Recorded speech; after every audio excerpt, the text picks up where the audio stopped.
We now have the latest updates coming in from Israel. 2 women have been shot dead in the occupied West Bank. Another one has sustained serious injuries. Israeli soldiers rushed to the scene after reports of a car crash, but upon arrival, they discovered that the women had been shot. Tensions have been flaring up between Israel and Palestine. We have been telling you this over the last few days. We have been getting you the constant updates. The conflict now has spread to Lebanon as well. Last night, Lebanon fired 34 rockets at Israel. 25 were intercepted by the air defense systems.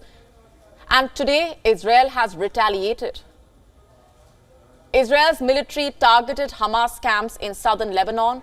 Residents around the area of Rashidiyeh refugee camp reported hearing 3 loud blasts.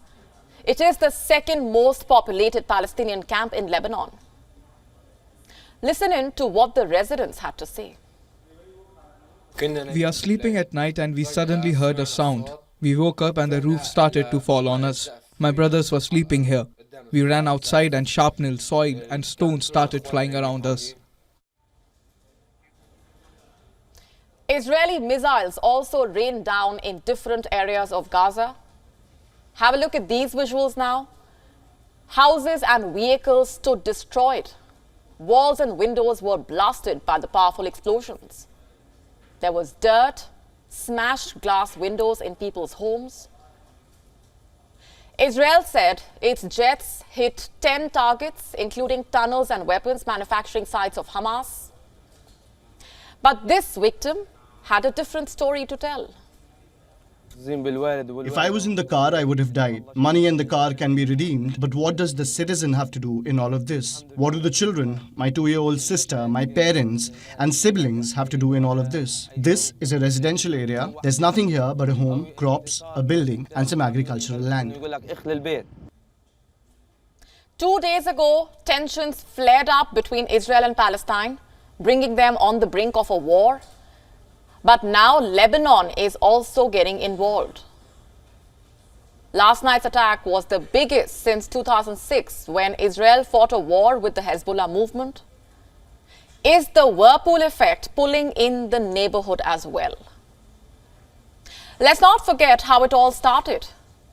2 days ago, Israeli police stormed into the Al-Aqsa Mosque in the pre-dawn hours in the holy month of Ramzan. And what triggered this raid? Well, there were different sides to the story. Israel blames it on the worshippers.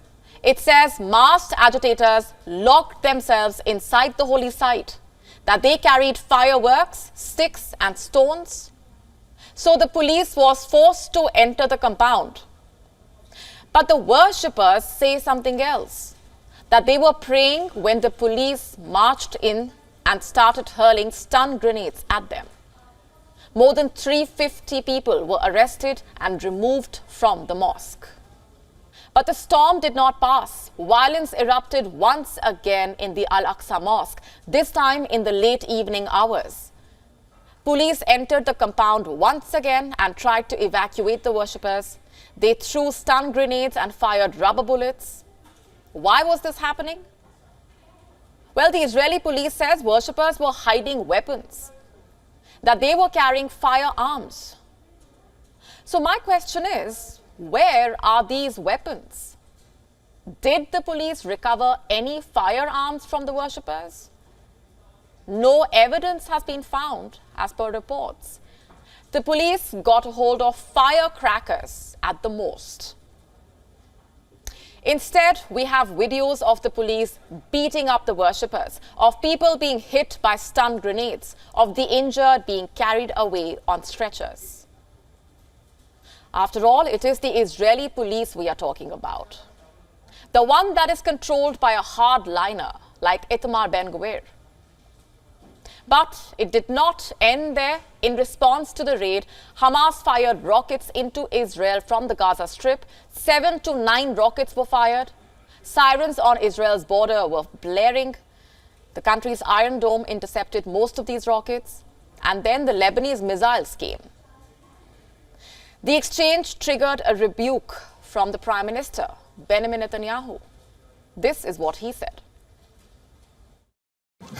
Recently, I have made it clear that our enemies should not misjudge us. The internal debate in Israel will not prevent us from taking action against them wherever and whenever necessary. All of us, without exception, are united on this. We have no intention of changing the status quo on the Temple Mount. We want the situation to be calm, and we will take strong action against extremists who use violence there. Regarding the aggression against us on other fronts, we will strike our enemies, and they will pay the price for any act of aggression.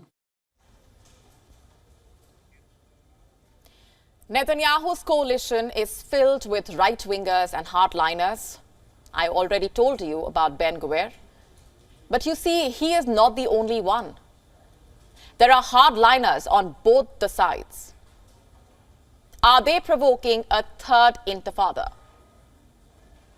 For those unversed, an intifada is basically a rebellion, a widespread resistance movement.